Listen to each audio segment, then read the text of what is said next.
अऊज़ु बिल्लाहि मिनश शैतानिर रजीम बिस्मिल्लाहिर रहमानिर रहीम। कंहिं दोस्त सवाल कयो आहे त साईं खीर पियाक ॿार जो पेशाब ऐं उल्टी पाक आहे या पलीत आहे। उन जे हवाले सां जवाबु ॾींदो हलां।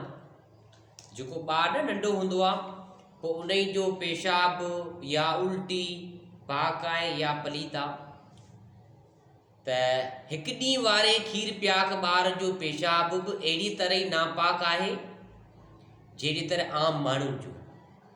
हिकु ॾींहुं जी ॿार जो जेको हिकु ॾींहुं जो हूंदो आहे न ॿारु खीर पियाक आहे त उनजो पेशाब ईअं नापाक आहे जहिड़ी तरह आम माण्हुनि जो।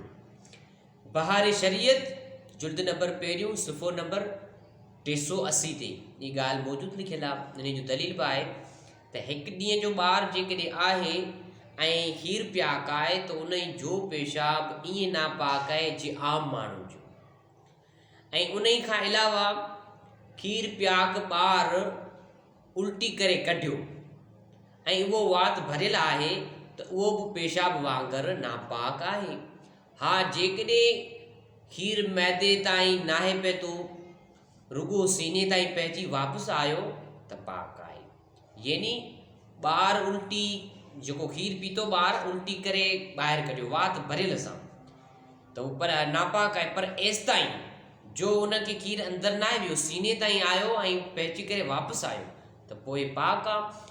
बहार शरीयत जुल्द नंबर पहिरियों सुफ़ो नंबर 310 ते इन ॻाल्हि जो दलील लिखियलु आहे त इहो ई जेके ॿार जेके माण्हू पंहिंजे नंढा नंढा ॿार हूंदा आहिनि न पोइ पंहिंजे हंज में माइट विहारे वेंदा आहिनि त इहा शइ सोचणु खपे त उहो ॿार बि नापाक रहे थो, उनजो पेशाब जेको आहे नापाक ई सां आहे खीर पियाक ॿार जो।